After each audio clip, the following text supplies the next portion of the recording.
আজ বানাবো বড়ইয়ের আচার। প্রথমেই আমি এখানে 2 কেজি বড়ই নিয়েছি। খুব ভালোভাবে বড়ইয়ের গোটাগুলো খুব ছাড়িয়ে ধুয়ে নিয়েছি। ধুয়ে নিয়ে সিদ্ধ করে নিয়েছি। আমি পানি ছাড়া এখানে সিদ্ধ করেছি। সিদ্ধ করে ভালো করে চটকে নিয়েছি।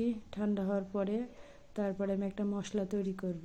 2টা তেজপাতা, 4টা শুকনো মরিচ, 2 চামচ জিরা, 2 চামচ পাঁচফোড়ন, আর এখানে মিষ্টি সস নিয়েছি। সবগুলো নিয়ে আমি ভালো করে একটু তেলে আমি এগুলো গুঁড়ো করে নেব। গুঁড়ো করা হয়ে গেলে অন্য একটা কড়াইতে আমি সরিষার তেল দিয়েছি 1/2 কাপের মতো। তারপরে রসুন আমি থেতো করে দিয়েছি 4-5টা। 2টা তেজপাতা দিলাম। দিয়ে একটু ভালো করে একটু রসুনটা একটু কাঁচা গন্ধটা দূর হয়ে যাওয়ার জন্য একটু ভেজে নেব।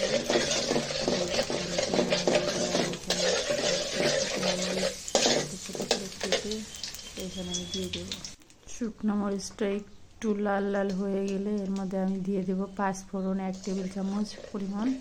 পাঁচফোড়ন দিয়ে ভালো করে একটু নেড়ে ভেজে টেজে তার লাল হয়ে আসলে তার মধ্যে আমি সেই সিদ্ধ করে রাখা বড়ইগুলো আমি দিয়ে দিলাম। দিয়ে হালকা একটু বড়ইগুলো ভেজে নেব তেলের মধ্যে। ভাজা হয়ে 2-3 মিনিট ভাজার পরেই আমি এর মধ্যে দিয়ে দেব মশলা। কিছু মশলা দেব আমি এর মধ্যে দিয়ে দেব। এখানে আমি হলুদের গুঁড়ো দেবো 1 টেবিল চামচ।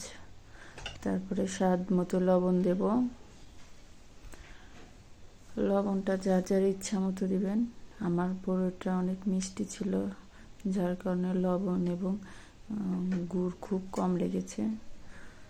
তো এখানে আমি ধনিয়া গুঁড়ো দেব 1 টেবিল চামচ। তারপরে একটু নেড়ে চেড়ে এগুলো মশলাগুলো মিশিয়ে নিয়ে আমি যে মশলাটা তৈরি করেছি সেই মশলাটা দেব অর্ধেক পরিমাণ, আর অর্ধেক পরিমাণ আমি নামানোর আগে দেব। তো এবারও আমি মশলাটা দিয়ে আরও একটু নেড়ে চেড়ে মিশিয়ে নেব। নিয়ে এবার আমি গুড় দিয়ে দেব। এইখানে আমি 1/2 কাপের মতো গুড় দিয়েছি।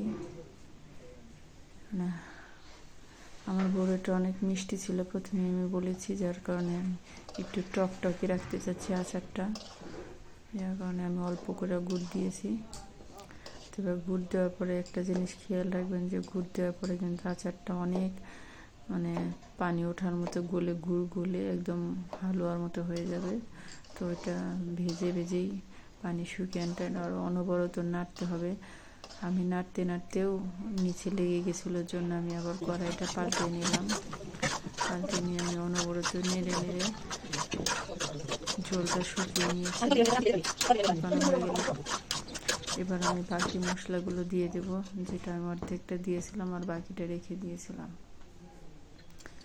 সেটা দিয়ে আমি খুব ভালোভাবে নাড়তে এক পর্যায়ে দেখবেন যে যখন কড়াইয়ের সাথে থেকে একসাথে জড়ো হয়ে যাইতেছে, কড়াই আর লেগে ধরতেছে না, খুব আঠালো হয়ে যাবে। তারপরে আমি এটাকে নামিয়ে নেব।